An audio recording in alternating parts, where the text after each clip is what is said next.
The social stigma, no, not, that has totally changed. I mean, upside down. Yeah, now people are pleased to be musicians. Yeah.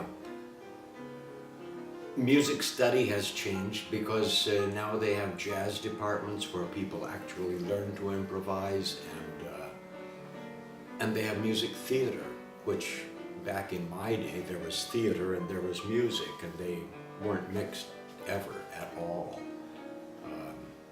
They're both very specialized areas.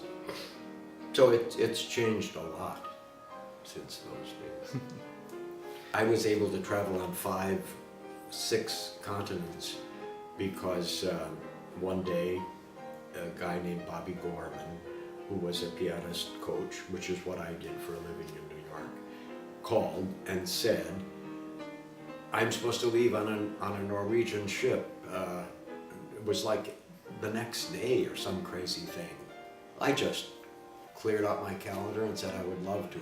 Because I grew up in this very rural part of Minnesota, I felt a desperate need to travel, to see the world. So I got on the MS Oslofjord and did their so-called Caribbean Grand, where we did like 23 ports in 24 days or some crazy thing.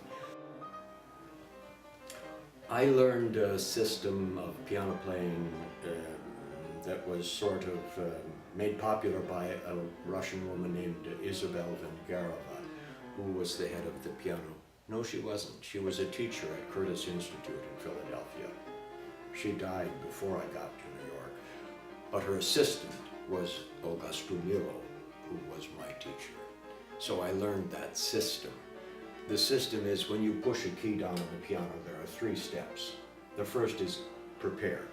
Prepare is raising your wrist, just like a conductor goes, and you take a breath, or you get your bow ready.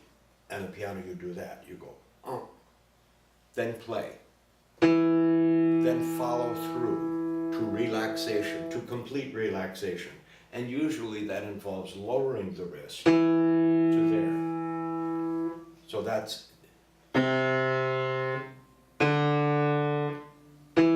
I practice that to this day. That's how I begin my day. Get involved in other ethnomusicology or anything like that. Not at all, because I was, busy on the ship.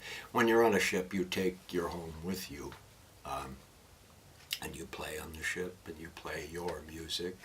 You're exposed to other cultures, but don't adopt them. Or I didn't, I should say. I've thought about that a lot, and I think in the beginning it was an appetite for approval, which I didn't get because nobody approved of it. But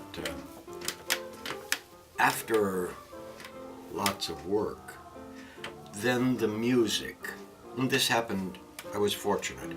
I had a teacher in college who didn't teach me much about how to play the piano, but he did teach a lot about music and how to feel the magic of music. That is, how you create momentum and tension and fulfillment, and then how you can relate that to a painting with lines and centers of interest, and all of that then becomes just like you admire architecture. It's and that happened in college. That was a long time ago. But now, even playing for the middle school choir, for instance, and they do some dreary things. I mean, some very simple music, but it's still fun to be challenged by the question, where is this music going, or where is it coming from? And trying to, without getting verbal, communicate that with the kids. And it's amazing how they pick it up. It's a very primitive, sort of emotional, artistic thing. but if you give them a little surge or a little sense of direction, they pick it up without even realizing they're picking it up, because it's sort of a universal, I think. You know. Of course, it changes every 20 years or so. You think, now I really understand it, and then you learn something else. You know. Then there are those who play just incredibly well. I was just amazed at an Israeli pianist. And Israel, of course, has the advantage of having all of these cultures from various places where people came from. So they have a real musical advantage. You know, they have the Russians and they have the Germans. So many influences that all amount to the same thing, and that's efficient movement over the keys. And the result is music. Yeah, that's it. It isn't so much whether it's a Russian technique or a French technique. Some people, before it was respectable to study in this country, went to Paris to study piano of all things, and learned this hyper staccato technique, which kept your fingers close. Although if you ask a kid to play staccato, they'll do this. They think that's staccato. But to learn how to play staccato and stay close, which some people call the French school, and it ends up being very elegant pianism. But it doesn't matter whether it's that or whether it's the Russian or the Viennese thing with the wrist, as long as you can do it efficiently and solve the problems. There is a sensory pleasure in playing the piano. When I was a little kid, I was 4 years old, and I remember, because we came back from California to Minnesota and lived with my grandparents for a brief time, and my grandfather, who enjoyed teasing me, I don't know why that was, but I had this thing where I did this.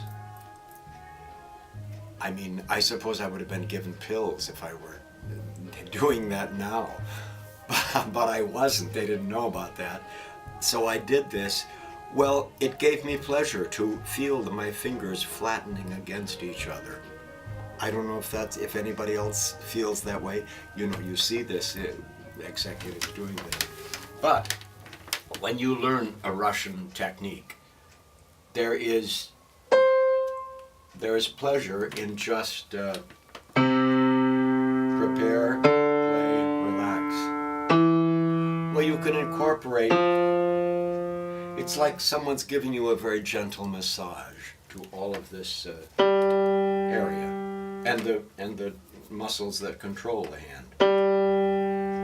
So there's a sensory pleasure in playing as well as musical.